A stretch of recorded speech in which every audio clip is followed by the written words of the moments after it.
بسم اللہ الرحمن الرحیم۔ حضرت داؤد علیہ السلام کے زمانے میں ایک بڑھیا تھی۔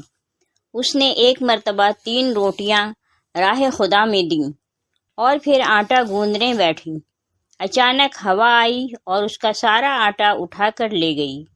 بڑھیا حضرت داؤد علیہ السلام کے پاس فریاد لے کر پہنچی اور ہوا کی شکایت کی۔ حضرت داؤد علیہ السلام نے ہوا کو بلایا اور پوچھا، تم نے اس کا آٹا کیوں اٹھایا؟ ہوا نے عرض کی، ہوا کے فرشتے سے پوچھیں۔ حضرت داؤد علیہ السلام نے اسے بلایا اور اس سے پوچھا تو اس نے عرض کیا، خدا سے پوچھیں۔ جب اللہ سے پوچھا تو اللہ نے فرمایا، اے داؤد علیہ السلام، سمندر میں ایک کشتی پر بڑے بڑے تاجر جا رہے تھے کہ ان کی کشتی میں ایک چوہے نے سوراخ کر دیا اور کشتی کو ڈوبنے کا خطرہ پیدا ہو گیا۔ میں نے ہوا کو حکم دیا کہ وہ یہ آٹا اڑا کر اس کشتی میں ڈال دے تاکہ وہ لوگ اس آٹے سے سوراخ بند کر لیں۔ چنانچہ انہوں نے اس آٹے سے سوراخ بند کیا اور بسلامتی کنارے پر پہنچ گئے۔ اے داؤد علیہ السلام، ان کشتی کے تاجروں سے ان کے سارے مال کا تیسرا حصہ اس بڑھیا کو دلاؤ۔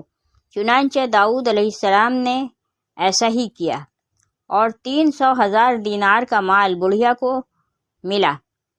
داؤد نے فرمایا کہ اس کی جو روٹیوں کا صدقہ کی برکت ہے۔ حضرت اکرمہ رضی اللہ تعالی عنہ فرماتے ہیں کہ ایک ملک کا بادشاہ بہت ظالم اور کنجوس تھا۔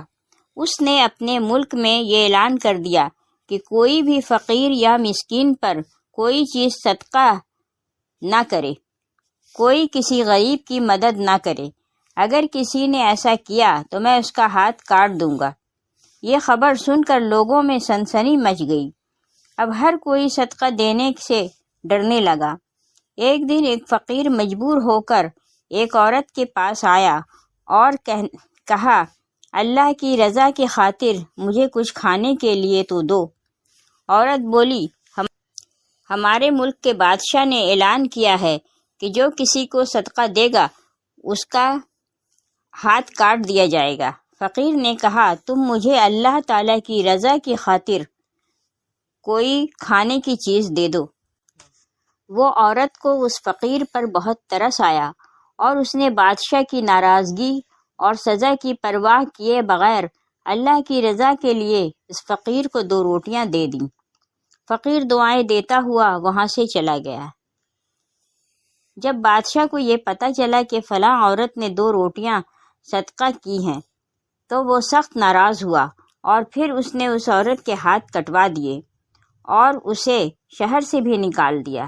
اس عورت کا ایک شیرخوار بچہ تھا جسے اس نے اپنے کندھوں پر سوار کر لیا اور لے کر شہر سے باہر چلی گئی۔ راستے میں اسے بہت سخت پیاس لگی۔ پاس ہی دریا تھا۔ اس نے سوچا پانی پی لینا چاہیے۔ یہ سوچ کر وہ دریا کے پاس گئی اور جھک کر اس میں سے پانی پینے لگی۔ جو ہی وہ عورت پانی کی طرف جھکی، اس کے کندھوں پر سوار اس کا دودھ پیتا بچہ پانی میں گر گیا اور دریا نے اسے بھی اپنے ساتھ بہانا شروع کر دیا۔ یہ دیکھ کر عورت نے پریشانی کی عالم میں چلانا شروع کر دیا۔ اتنے میں اس کے پاس 2 خوبصورت نوجوان آئے اور اس سے پوچھا، تم کیوں رو رہی ہو؟ اس نے بتایا کہ میرا دودھ پیتا بچہ دریا میں گر گیا ہے اور میرے ہاتھ بھی نہیں ہیں جن کی مدد سے میں اسے نکال سکوں۔ عورت کی یہ بات سن کر ان میں سے ایک نے دریا میں غوطہ لگایا اور تھوڑی دیر بعد ہاتھ میں ننھے منھے بچے کو اٹھائے واپس نکل گیا۔ عورت اپنے لخت جگر کو صحیح سلامت دیکھ کر خوش ہو گئی۔ اب دوسرے شخص کی باری تھی۔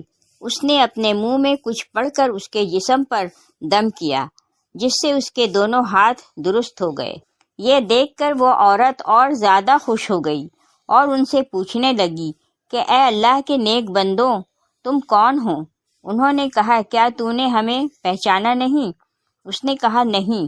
انہوں نے کہا، ہم تمہاری وہ 2 روٹیاں ہیں جو تو نے اللہ کی راہ میں صدقہ کی تھی، جس کی وجہ سے تو مصیبت میں مبتلا ہوئی، اور آج انہی کی وجہ سے تجھے مصیبت سے نجات بھی مل گئی۔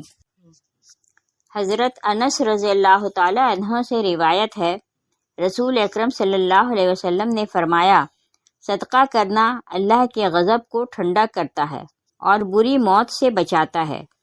اللہ کے غضب کو ٹھنڈا کرتا ہے مطلب یہ ہے کہ جو شخص اللہ کی راہ میں اپنا مال خرچ کرتا ہے اسے اللہ تعالیٰ دنیا و آخرت میں عافیت و سکون کے ساتھ رکھتا ہے اور اس پر بلائیں نازل نہیں کرتا۔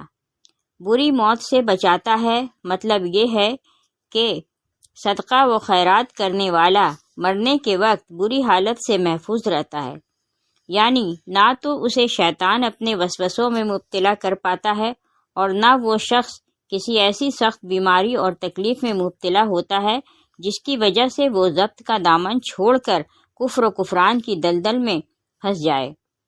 حاصل یہ کہ اللہ کی خوشنودی و رضا کی خاطر اپنا مال و زر خرچ کرنے والا خاتمہ بالخیر کی ابدی سعادت سے نوازا جاتا ہے۔